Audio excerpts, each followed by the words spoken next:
Diferente da humanidade em outras épocas, nós existimos além do nosso corpo físico. Estamos aqui e na rede. Cada aspecto da nossa existência trafega também pelo fluxo digital. Nossas identidades, relacionamentos, nossas preferências, nossos defeitos e prazeres. A internet talvez nos conheça melhor do que nos conhecemos a nós mesmos. Sabendo disso, agora imagine. Imagine se alguém pudesse ter controle total da internet.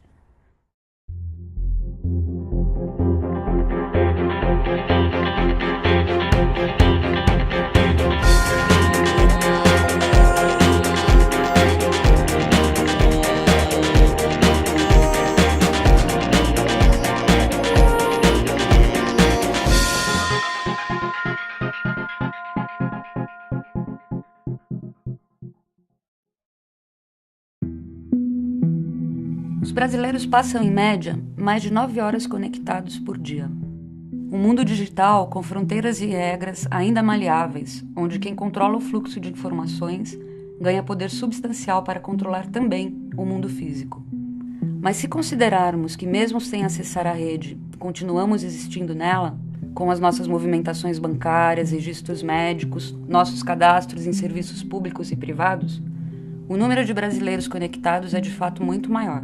Ao redor do mundo, governos e corporações tentam controlar a internet. No Brasil, a primeira tentativa mais contundente de controlar a internet foi a PL 84/99, do então senador mineiro Eduardo Azeredo.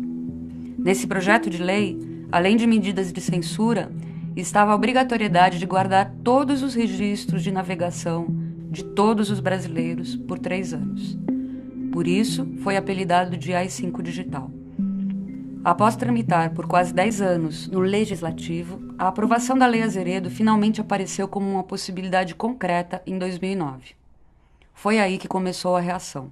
Começa praticamente no Fórum Internacional de Software Livre, quando o então presidente Lula vê uma moçada abrir uma faixa dizendo assim: vete o AI-5 digital, presidente. E aí ele diz: eu não vou vetar porque não vai ser aprovado. E aí ele sugere ali no microfone aberto, na frente de inúmeros programadores, hackers e tal, que o então ministro da Justiça começasse a discutir um projeto alternativo.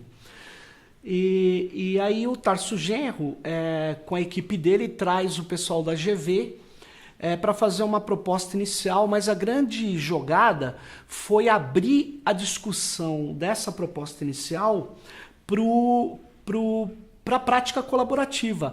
Então, no site, que era do MINC, de Cultura Digital, começa as pessoas a trabalharem a proposta inicial.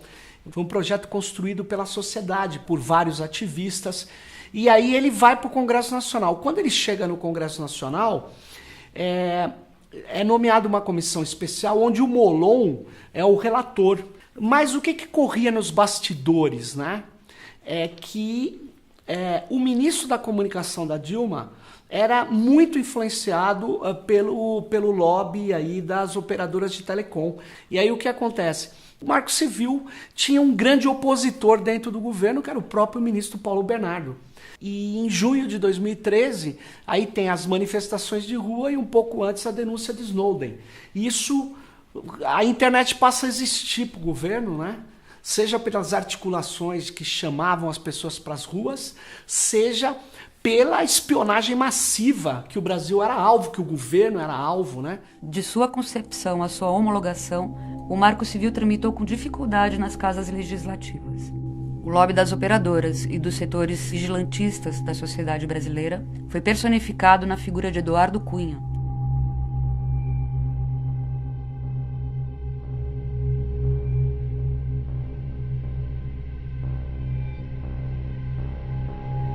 Cunha e seus aliados conseguiram modificar aspectos cruciais da proposta inicial do Marco Civil.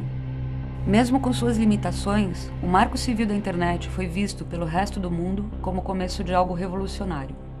Uma alternativa a propostas de controle que eram rejeitadas pelo público nos Estados Unidos e na Europa. No entanto, depois de sobreviver aos poderes executivo e legislativo, o Marco Civil passou a enfrentar um novo obstáculo: o Poder Judiciário. Muitas vezes o judiciário olha para essa lei naquela perspectiva, né? Justamente na perspectiva do que a lei quis enfrentar, que é a perspectiva de que a internet é um ambiente que serve à prática de crimes e, portanto, muitas vezes o judiciário, mesmo as forças, o Ministério Público e a polícia, ficam tentando entender lá do que podem tirar do Marco Civil para conseguir mais dados das pessoas, para conseguir tirar sites do ar e etc., num espírito que é justamente o contrário do que formulou, embasou essa lei. Então, o que a gente vê hoje, por exemplo, é a utilização do Marco Civil para tirar aplicativos do ar, como que aconteceu recentemente com o WhatsApp.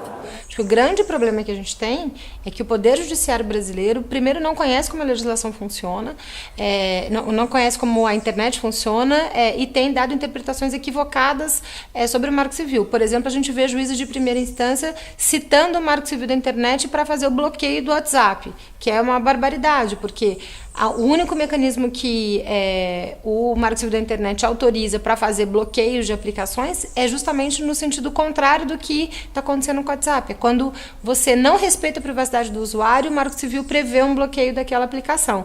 E o que a gente tem visto acontecer com frequência aqui no Brasil são juízes usando o Marco Civil para autorizar o bloqueio de uma aplicação justamente porque ela não quer entregar dados dos usuários de maneira generalizada. Então, você tem uma dificuldade que a gente tem no Poder Judiciário que não é só para a agenda da internet, que é para várias agendas do campo progressista, de dificuldade de interpretação de lei ou de interpretações equivocadas da legislação. Acho que o trabalho que a gente tem que fazer tem que ser muito mais no sentido de formar o judiciário para entender como é que a internet funciona e como o Marco Civil pode ser bem aplicado, do que modificar o Marco Civil nesse momento.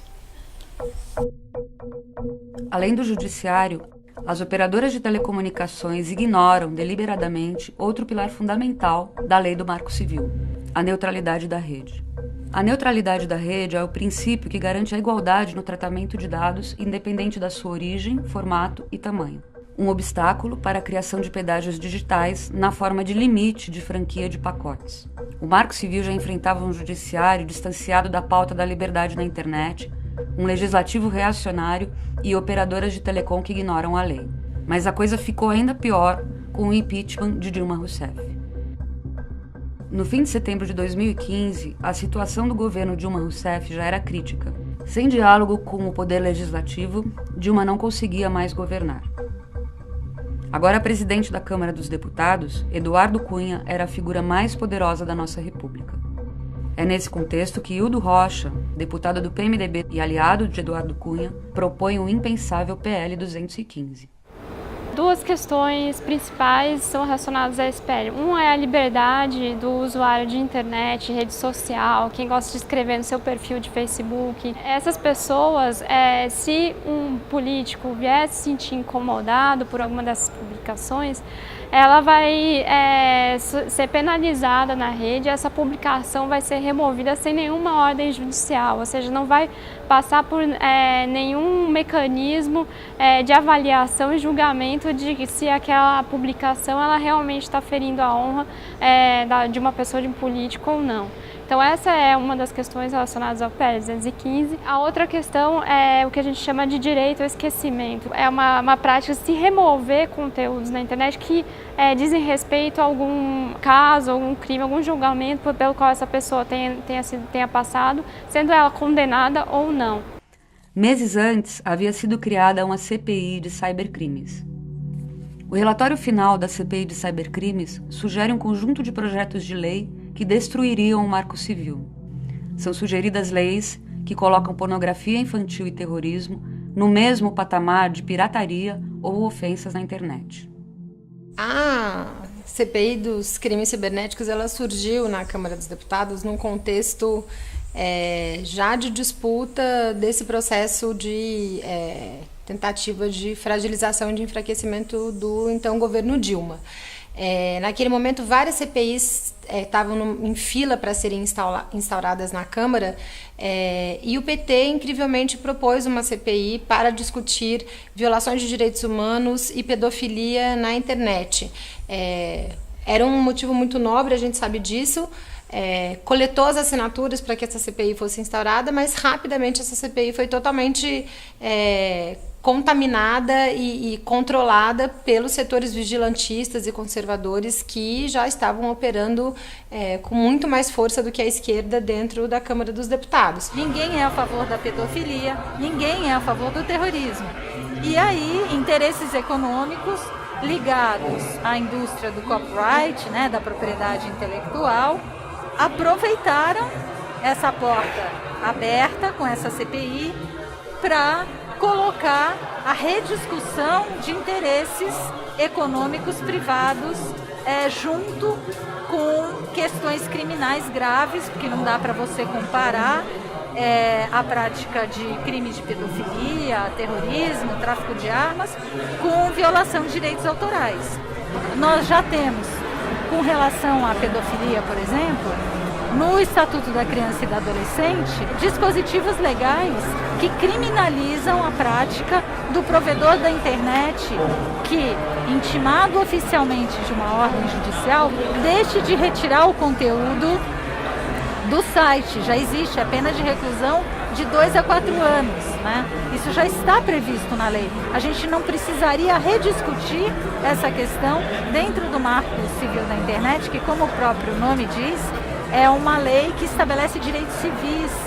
Então a CPI, na verdade, ela nasce para discutir um tema super importante para a gente, que é a questão das violações de direitos humanos no ambiente digital, e ela passa a ser controlada por esses setores que hoje são os responsáveis por inúmeras tentativas que estão tramitando no Congresso de modificação do Marco Civil da Internet e de aprovação de uma série de projetos de lei que pretendem promover uma vigilância em massa e atacar a privacidade dos usuários.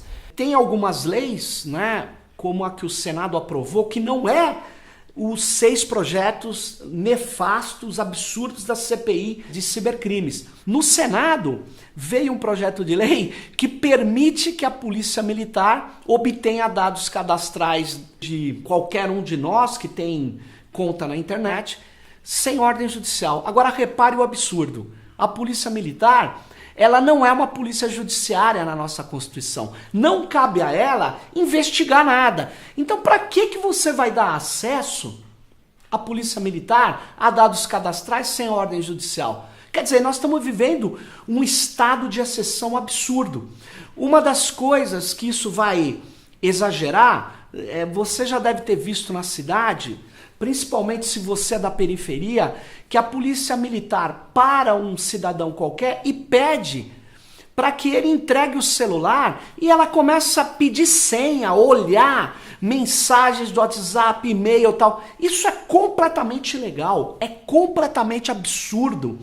Por quê? Porque para ele acessar a comunicação de qualquer pessoa, o policial precisa de uma ordem judicial, a não ser que ele esteja fazendo uma operação que é de flagrante, e não é o caso. Agora, vivemos um outro momento. Saímos da esperança por um marco regulatório criado para proteger direitos para um possível futuro onde a internet no Brasil se tornaria impraticável. Hoje, uma mudança na forma como ela funciona e nos princípios que a gente conseguiu garantir com o Marco Civil da Internet tem impactos não só para a agenda específica da internet, mas tem impacto para a democracia brasileira como um todo. E a resistência, por outro lado, pode ser feita pela rede.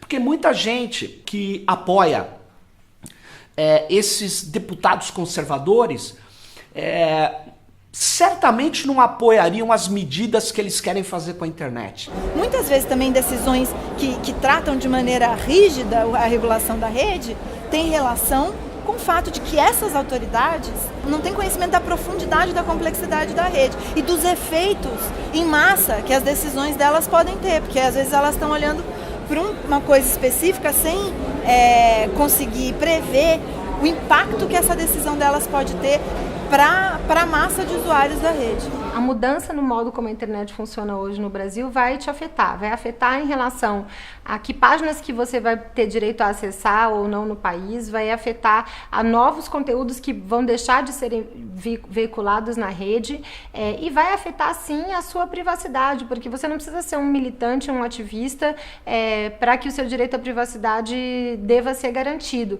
Então, acho que a luta nossa, ela em defesa da internet, ela tá assim, bem no começo. A gente teve um retrocesso, a gente tinha avançado muito e agora a gente volta a ter que lutar em defesa de liberdades que a gente já tinha consolidado no Marco Civil. É isso que está acontecendo.